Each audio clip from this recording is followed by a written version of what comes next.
Welcome to Living a Full Life podcast. Join us as we explore health topics that encourage raising healthy children, living a healthy life, and living the best life possible. Now, here's your host.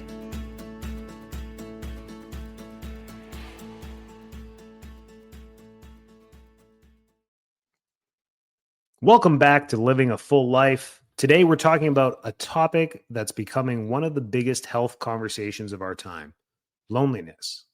But we're not just talking about feeling lonely. We're talking about loneliness as a public health issue.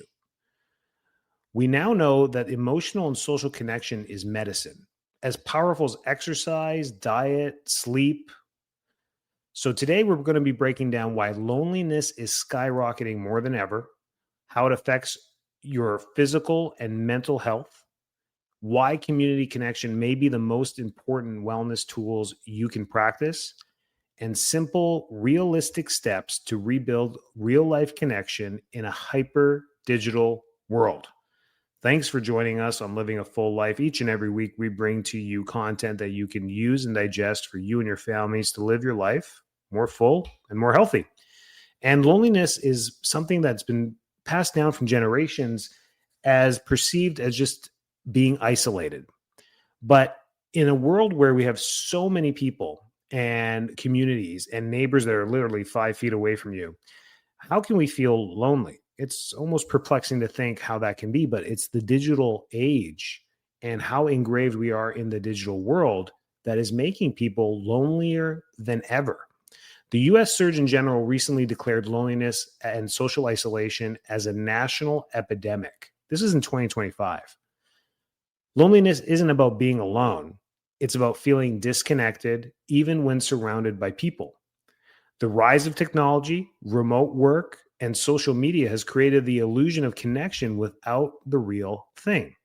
The average person today has far fewer close friends than 20 years ago. Loneliness has become especially intense for parents, teens, new mothers, entrepreneurs, and people in transitional seasons: divorce, moving to a new city, or having a new baby. You can add your personal story to this and find the times in your life when you felt lonely. It feels like these times of loneliness are more pervasive now than ever before.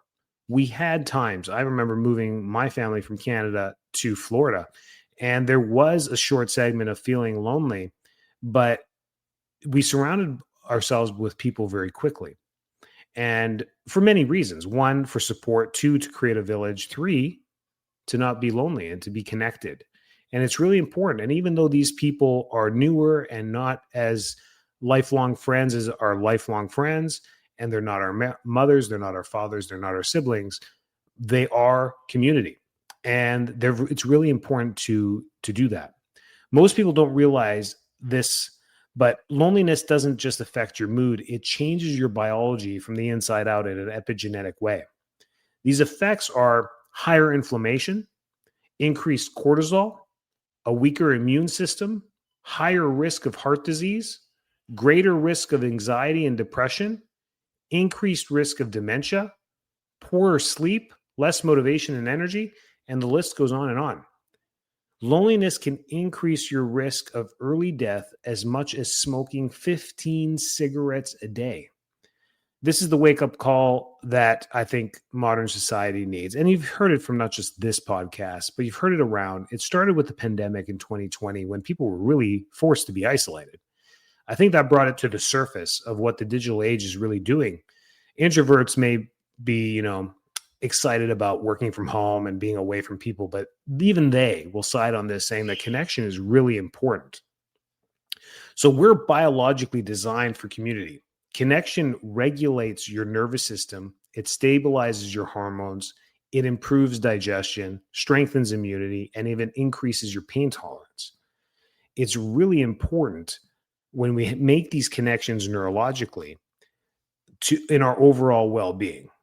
Very important. We cannot ignore this. And if connection plays such a major role, we need to invigorate and be inclusive in that to solve it on our own. So the benefits that happen directly by being communal is that you get an oxytocin release. You get a boost of oxytocin. It's a small boost, but it works. And this helps connect hormones.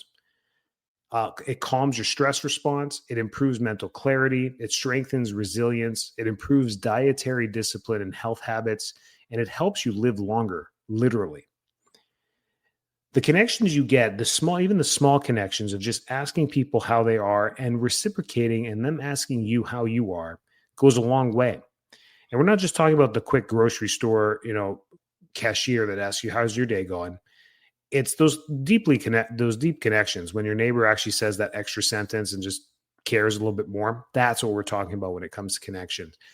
Sometimes you just being able to talk and walk away and be like, man, I really splurged on that person. They didn't need to hear all that, is therapeutic. It is something that is biologically calming to your system. So isolation is leading to a lot of issues.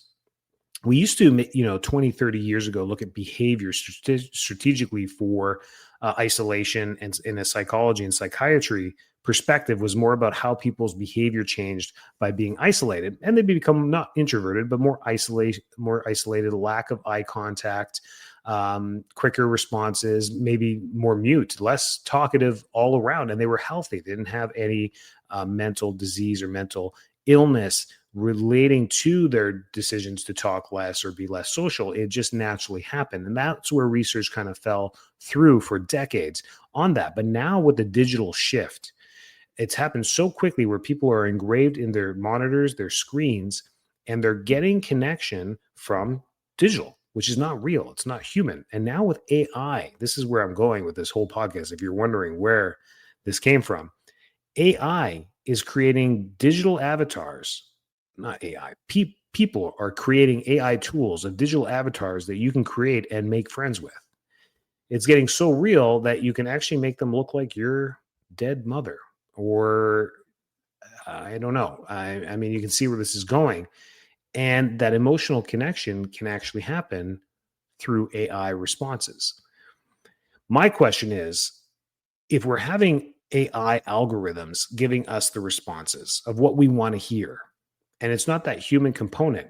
It's kind of like your dog or your pet. They're just perfect, aren't they? It's because they don't say anything. They're just always there for you. And that's the same thing with AI. We'll have that type of connection. You can have that kind of love, just like you do for your pet. You can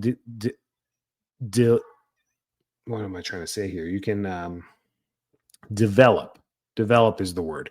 Develop a connection like that, which is false. Some may argue with me and say, well, how could that be false if that connection is there and you are already feeling it? Doesn't that all that matters? The human component is the key between all of this, and we can't forget that.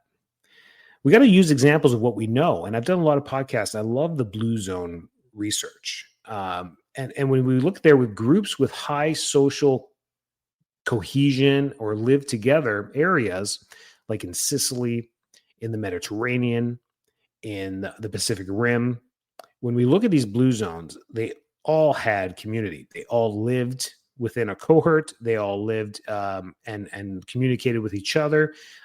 Families kind of lived together. In Sicily, it's very common for generations to live together. You have grandma, mom and dad, and the kids all living together.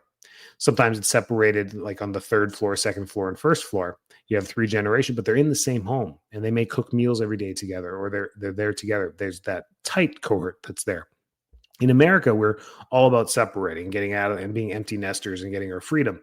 But still, we want to keep connection with that. And we think that texting, once a week, our kids or our family is enough connection. It's really not. A lot of these people who even do some of that still suffer from loneliness. So we have group fitness communities outperform solo exercise. So people who are part of a group fitness that run together, go to a spin class together, go to a Zumba together, and they make that their thing. I'll say, hey, Sandy, I'll see you next Tuesday, same time, 10 a.m. at the Zumba class. Yep, I'll see you there. And they do that each and every week, or most weeks, have deeper connections that way. Families who eat together have better metabolic health, that as well. We don't just adjust the spine as chiropractors. That's where, my specialty comes from. We support the whole person, and that includes emotional and social well-being. And that's what this podcast is for, is to touch on the things I can't touch. Literally, if I can't get to your spine and your nervous system physically, we have to talk about the things we can do mentally, spiritually, chemically, to help ourselves be well. And this is one of those things. Mental health is a big thing. And by no way, shape, or form am I an expert in mental health. I haven't written a book about loneliness. I'm researching and learning just like you. I'm just bringing you the facts each and every week so you can digest and make your own opinion about the information that you get. But mental health is a very important thing. And I feel like in the Western world, we ignore it. And social pressures create a lot of isolation, where just even our work and our careers can make us isolated unintentionally. Luckily for me, I'm a hands-on service provider. So I get to work with people all the time, and there is connection there. I do get connection from that. I do feel whole, and I feel like my cup fills. But for other, let's take my IT friends. They wake up from their bedroom, go to the kitchen, and go to their office den in their home, and they are there for 10 hours. They may talk to people. They may not even talk to a human. They may just get a chat response or a ticket that opens up, and then they're logging into that software and they're fixing issues that are broken, and that's their job all day. And they do this in and out each and every day with little connection. You can see how the months or years go by where a sense of loneliness can develop. So we have to take active responsibility for building connection. It doesn't happen automatically anymore, unfortunately. With the digital world, it's distracted everyone, not just you. So people are distracted in the digital world. Before phones, before the internet, you had to go down to the pub or go down to the restaurant or go down to the cafe or wake up in the morning, go to the cafe and see the people, your neighbors, your friends, or whatever it is, or get together with the end, a Friday night block party with the kids and watch them play. There used to be more of that where you just naturally had to go do that. I mean, a week or two would go by and like, man, we got to go see somebody. We got to go do something, right? People don't need that anymore. You're going to say, why? Is it because the entertainment's worse? The restaurants are worse. The cafes are worse. The neighborhoods are worse. The neighbors are worse. It's not. It's everyone's still great. It's what's happening is we're getting fulfilled by digital media. And it's leaving us that disconnect hormonally and in the biology of our bodies where we're missing something. And the sense of loneliness is escalating in a lot of people. So here are some practical real world stuff we can do and strategies that we can take for you and your families that you might want to implement. Even if you take one of these things, it may be like something you're like, wow, this is a great idea. We got to do this. Weekly family dinners. If you got kids in college or in high school and they're just super busy, I know how it is. They go to school, after school, they're doing practice, they're hanging out with their friends. You barely see them. They may be missing the dinner time, or you got to work, or whatever it is, you work late. Weekly family dinners, Sunday nights, or whatever it is a must, and it has to be a ritual that happens each and every week if you have a family that's like that. Coffee with a friend every Thursday that's outside of your family. My father's 82 years old, and he lives in Canada, and winters now, and it can dip down to -20 sometimes. And what he'll do is make sure he gets in his car, and he'll go to the local mall, which is about 15, 20-minute drive. He'll go 15 minutes, drive to a nice indoor mall so he can do his walk. He does a 5-kilometer walk every day.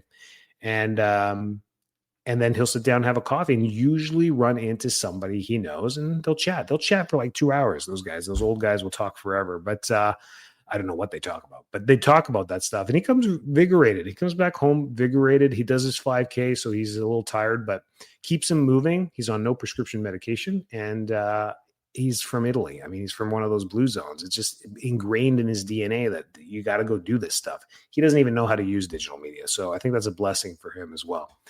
A Friday night walk with your spouse.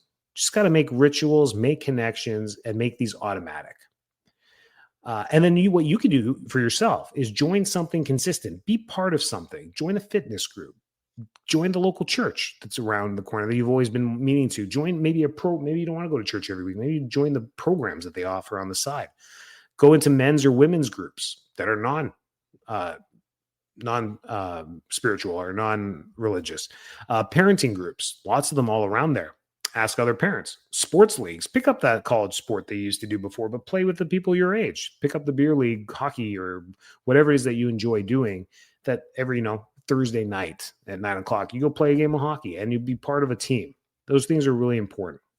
Show up repeatedly. That's how we make bonds. That's how bonds are formed in our human psychology, is repetitiveness. It's the constantly showing up. If you ever played for a sports team, you know what that means. You show up to every practice, you show up to every game, and you give it 100%. That's connection. That's community, right? Initiate more than you think you should. I think this is the biggest tip out of this whole podcast is if you think you're doing enough, you're not. Initiate more than you think. For extroverts like myself, pretty easy to initiate stuff. Hey, how are you doing? What are you doing this week? Hey, I'm always saying yes. Hey, do you want to go play golf? And I can't. They can't fit in my schedule. But I'm always open to opportunities to hang out with people, whether it's golfing or whatever it may be. Most people are really lonely today. So even though you're initiating and you're trying to get out there and take care of your own health, you just don't know who you may be helping. Everyone is waiting for someone else to initiate. That's our society. And be the person who reaches out. Replace screen time with human time. 1 hour tech-free windows each and every day. Eat meals without a phone. Now, the 1 hour tech-free windows, this doesn't mean right before bedtime. We have to do that before bedtime. Remember about blue screens or blue light? We don't want to be exposing ourselves to light 1 hour before bedtime. So you cannot use that as your free downtime. This is 1 hour free tech window some other time during the day where there's just no tech. You're doing something else, writing or reading, something else. Eat meals without a phone. Please don't have any phones at the dinner table. For many other, we could spin off on 2 other podcasts on behavior and mental health on what happens when you bring this to the table. Teaches your family that the connection of the family at a very important time, which is dinner time, is not important. If something on your phone is more important than that, then our priorities are inversed. Put the phone away during conversations. Otherwise, your spouses or people will directly tell you, I don't feel like you're listening to me when you have a phone in your hand, right? You've probably heard that before, right? It's important, and it is. It's not infuriating to the person that's being it done to, but it's also psychological. It's like, if you're not making eye contact with me, I have no connection. Hence why an AI avatar will never be able to replace a human, no matter how integrated the conversation becomes and how deeply involved we become emotionally. Emotion is only one component of the human biology. Human to human interaction is the full component of human biology. We got to rebuild our micro connections. What are those? The little things. I brought up the cashier. These are powerful. Talk to the barista.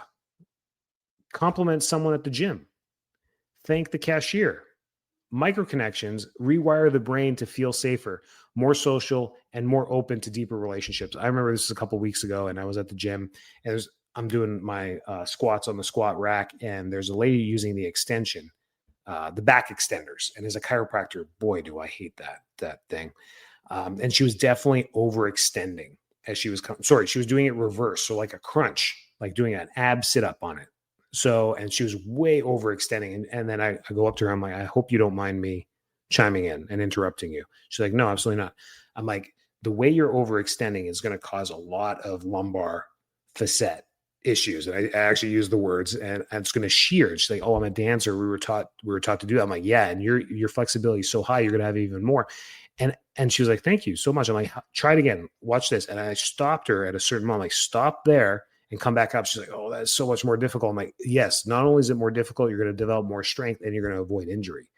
And I think she was okay with it. And as I was walking away, I'm like, she's probably 20 years old. I'm this 40-year-old creep. So I immediately was like, oh, I was at the wrong thing. But after thinking about it, I'm like, I went and gave her advice and she received it. And there was a connection there. There was advice. There was a connection. There was reciprocation from her, whether she liked it or not. Maybe she maybe she did think I was a creep after. It doesn't matter. But that connection, it was goodwilled on my part. It was like, I'm really worried about her back. And no, I didn't give her my business card, but that's how we did there. And that was a small interaction, just as an example of something out of my comfort zone or outside of my norm that I did. And then create opportunities together. Micro connections rewire the brain to feel safer, more social, and more open to deeper relationships. So how do you create more? Pop-up dinners, game nights, neighborhood walks, community events, simple gatherings build roots. Do you have to host a barbecue each and every week? No. Can you go for a walk in your neighborhood and just talk to the neighbors that are out? Absolutely. We love bringing our dog, and when there's other dogs out, immediate connection there because the dogs want to sniff, and then you get to talk to the owner. Some of them are really isolated. You can tell who's isolated. They don't want to make conversation. They don't care. You take it personally because you think maybe they don't like you, but it's really not that. It's that they're isolated people. And they just, when you're trying to make a connection, they're just not open to it. And by doing those things and asking them how they are, can really change their overall health. It's amazing the longevity of doing these micro things human to human. So if you want to live full life, one of the most important things you can do is surround yourself with people who help you feel alive. This has to be a thing you do selfishly for yourself, because the outcome is not only better health for yourself, you're also spreading good health to other people with connection. That's what the human component is all about. So I'm going to give you a one-day challenge. I want you to text 3 people you've lost touch with. Schedule a coffee or a walk with one of them if they're local. Do one small act of kindness for someone today or tomorrow, and eat a meal with someone, just not your screen. Connection doesn't have to be a big and dramatic. It just needs to be consistent. So loneliness is real, but but so is the cure. I mean, the cure to loneliness is connection, and it almost seems simple, but you have to go out of your comfort zone. The reason why it's not comfortable now is because of the digital world. It used to be comfortable 20 years ago to go out and go to the pub, hear somebody talking about the local sports team and chime and be like, the coach sucks, man. And then that's all guys had to do. I'd sit there like, that coach absolutely sucks. And then boom, now we're best friends and we're having another beer together, right? So that's how this stuff works. Connection is medicine. Community is medicine. Presence is medicine. If you want to change your health, change your relationships, or just rebuild them. And if this episode helped you, share it with someone who might be struggling silently. You might be the connection that they need. And keep living a healthy life. These things play a huge role. Thanks for listening. Tune in next week with another topic we're going to be talking about. And if you love this one, share it with somebody so they can listen to the podcast as well. And make sure to leave a comment or a review on there. It pumps us up in Spotify and Apple Podcasts and ranks us higher so more people can find us. And that'd be super helpful. Have a healthy week. Stay well, stay healthy. Take care. Thanks so much for tuning into this episode of Living a Full Life podcast. If you're enjoying the show, please feel free to rate, subscribe, and leave a review wherever you listen to your podcasts. That helps others find the show, and we greatly appreciate it. Thanks again for tuning in, and we'll catch you in the next episode.